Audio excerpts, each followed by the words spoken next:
Tuloy po tayo dito sa Ospital ng Maynila Medical Center along President Quirino Avenue, Malate, Manila. Ito po ay isang ospital na may 350 bed capacity. Meron po kaming outpatient department, emergency room, at iba-iba pong ward. Ito po ay binubuo ng ilang pong mga departamento. Ito pong outpatient department namin ay nagbubukas po ng alas 7 hanggang alas 5. Ito po ay binubuo ng lahat ng departamento simula po sa bata, ang pediatric, ang OB-GYN, ang medicine, surgery, at gayon din po ang ENT, OPTA. Ito rin po ay mayroong dental unit. Meron din po tayo ditong psychiatry, ang ECG. Dito rin po sa outpatient department, kinukuha ang mga request para po sa mga pasyenteng bago operahan or dito rin po tinitingnan ang pagkatapos operahan. Kalimitan pong dumarating sa outpatient department ay umaabot po ng 5 to 800 per day. Pero kapag ho ito ay mga tag-ulan, lalo po itong tumataas at umaabot po kami hanggang 1,000. Meron din po tayo dito isa pong departamento ng dermatology kung saan po espesyalista sila sa balat, sa buhok, sa kuko. Makikita po nila ditong lahat kung anong karamdaman ang meron kayo. Libre po ito at kahit po yung pampaganda na dermabrasion, libre din po ito. Cautery, libre din po ito. Hindi lang po paggagamot ang ibinibigay na libre ng ating mabutihing mayor, kundi ang pagandahin din po ang mga nangangailangang pagandahin. Na kung saan po natin ginagamot ang mga post-stroke patient, ibig sabihin po yung mga inatake or yung mga na-aksidente na naapektuhan po ang kanilang motor movement. Ito po ay ibinibigay din po nating libre sa ating mga kababayan. Ito pong emergency room kung matatanaw po ninyo ay maluwag na bulwagan sapagkat kailangan po kumikilos dito ng maluwag ang lahat ng empleyado. Meron po tayong medicine department dito sa ating kanan.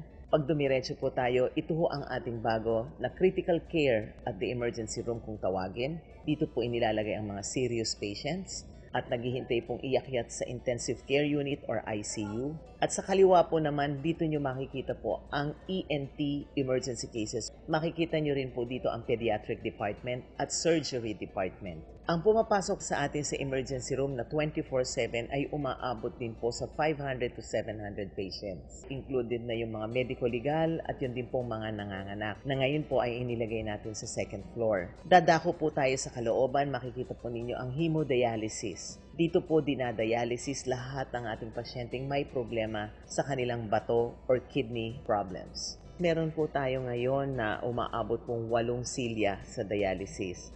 Dumako po tayo dito sa loob ay ang laboratory where we have the blood chemistry, all the ancillary requests when it comes to serum, blood, urine, or even the tissue ho na kailangan, dito rin po ginagawa yan. Inuumpisahan po nating muli ang ating blood bank at ang ating bacteriology.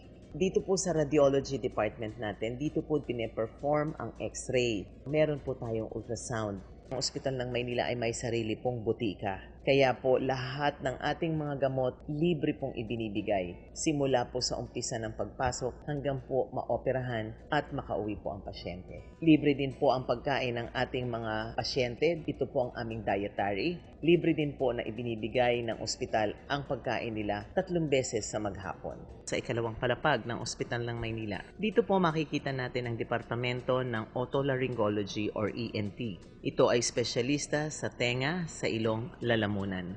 Ito po ang delivery room. Sa loob po ng delivery room, meron din po kami isang kwarto where we have the operating room. Dito po ginagawa po yung mga non-complicated na mga cesarean cases po. Ito po ang ward ng Department of Obstetric and Gynecology.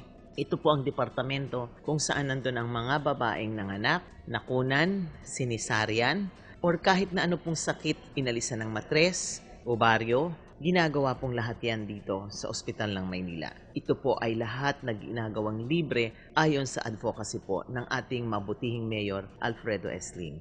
Dito rin po ninyo makikita ang emergency room ng Obstetric and Gynecology. Kung makikita po nyo, napakarami po naming pasyente. Sa isang araw lang po ang ipinapanganak po sa ngayon ay hindi po bumababa ng 70. Meron po tayong nursery para po sa mga pathological baby, yung may mga karamdaman. Dito po, meron po tayong 10 hanggang 20 po na crib na kung saan nandun po ang ating mga bata. At meron po tayong 4 na incubators. Meron po tayong 1 respirator sa loob po ng ating nursery. Sa ikatlong palapag, dito po ninyo makikita ang ophthalmology department. Ito po ay espesyalista sa mata. Dito po ang mga cataract, dito rin po inaayos yung mga may retinal problem, dito rin po inaayos yung kung medyo masyadong duling or any problem that pertains to sa mata. Ito po inooperahan ang neurological cases. Dito rin po ginagawa ang mga orthopedic cases or even cholecystectomy. Meron po tayong laparoscope. Meron po tayong appendectomy. Halos lahat po ng operasyon ay nagagawa na po natin dito sa Ospital ng Maynila.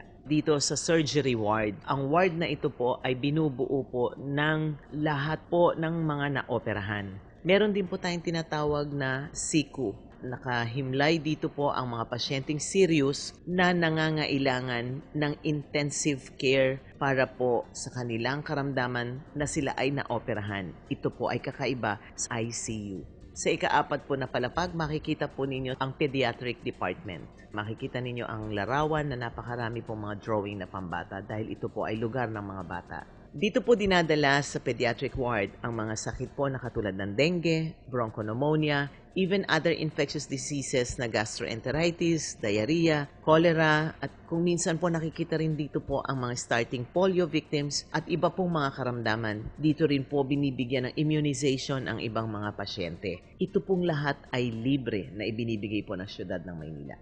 Ito po ang medicine department. Ito po naman ay lugar ng mga matatanda. Ito po yung mga inatake sa puso, may diabetes, may TB, may pneumonia, or even anumang karamdaman ng isang may edad na. Dito po natin makikita ang ating tinatawag na infirmary ward. Makikita natin ang ICU na kung saan meron tayong 6 na kama. Ito po ang nakalagay ang mga pasyenteng may cardiovascular diseases or mga inatake or serious cases, even po ang GBA. Kung makikita ninyo, ito po ang tinatawag nating infirmary kung saan po ninyo makikita ang PhilHealth rooms. Ito pong PhilHealth rooms na ito ay may pambabae, may panlalaki, may pang-infectious and non-infectious, OB or pedia. At dito rin po sa ward na ito, dito po ang ating barangay ward para po sa ating mga barangay officials at ang kanilang mga asawa at kanilang anak. At gayon din po, dito itatayo din po ang ward ng para sa ating mga kapulisan. At gayon din po, dito po ang ating employees ward at meron po tayo ditong mayor's ward.